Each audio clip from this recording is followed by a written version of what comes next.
നമ്മുടെ ജീവിതത്തില് നമ്മളെ നശിപ്പിക്കുന്ന കുറെ ലഹരികൾ ഉണ്ടെങ്കിൽ ലഹരിയിലേക്ക് നമ്മളിലേക്ക് ആ ലഹരി എത്തിയിട്ടുണ്ടെങ്കിൽ 100% നമ്മളെ ശരിയാക്കുന്ന ഒരേ ഒരു ലഹരിയുള്ളൂ, അത് സ്പോർട്സ് ആണ്.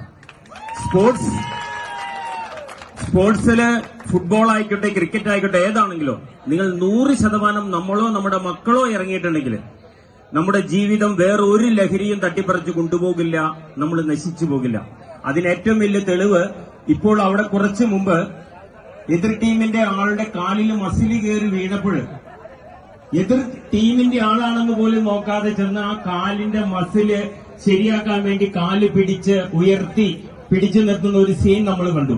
അത് യഥാർത്ഥ ലഹരി ഈ മക്കളുടെ ഉള്ളിൽ കയറിയതിന്റെ പേരിലാണ്.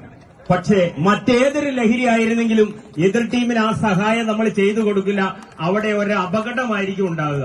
വളരെ ഗംഭീരമായിട്ട് കളിച്ച രണ്ട് ടീമിനും ഇത് സംഘടിപ്പിച്ച ഇവിടുത്തെ ഓരോ ജൂണോയിലെ അംഗങ്ങൾക്കും ഗംഭീരമായ നല്ലൊരു മത്സരം സംഘടിപ്പിച്ച ഇപ്പോഴും ഈ മക്കളുടെ ഉള്ളിലേക്ക് മറ്റ് ലഹരിയിലേക്ക് പോകാതെ വൈകുന്നേരങ്ങളിൽ ഈ ഗ്രൗണ്ടിൽ വന്ന് അല്ലെങ്കിൽ നമ്മളുടെ വീടിനടുത്തുള്ള ഗ്രൗണ്ടുകളിൽ വന്ന് ഗംഭീര ലഹരി അത് സ്പോർട്സ് ഉള്ളിലേക്ക് കയറ്റി തന്നെയും തന്റെ കുടുംബത്തെയും നോക്കുന്ന നല്ല മക്കളായിട്ട്, നല്ല കായിക ശേഷിയുള്ള, നല്ല കായിക സംസ്കാരമുള്ള നല്ല മക്കളായിട്ട് മാറട്ടെ.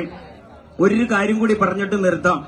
ഏകദേശം 11 വയസ്സുള്ള ഒരു പയ്യൻ 2006 ഒരു മത്സരത്തിൽ പോയിരുന്ന് ആ പയ്യനോട് ചോദിച്ചു, നിനക്ക് ആരാകണമെന്ന് ചോദിച്ചപ്പോൾ ആ പയ്യൻ പറഞ്ഞു, ഈ ലോകത്തെ ഏറ്റവും പ്രായം കുറഞ്ഞ യങ്ങസ്റ്റ് വേൾഡ് ചാമ്പ്യൻ ആകണം ചെസ്സിലെ എന്ന് പറഞ്ഞ ആ പയ്യൻ ഈ ഡിസംബർ 12 ആ വാക്ക് പാലിച്ചു തന്നിരിക്കുന്നു.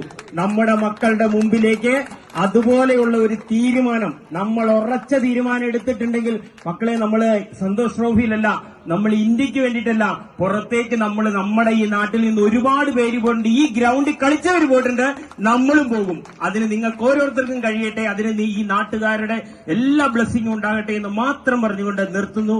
നന്ദി, നമസ്കാരം.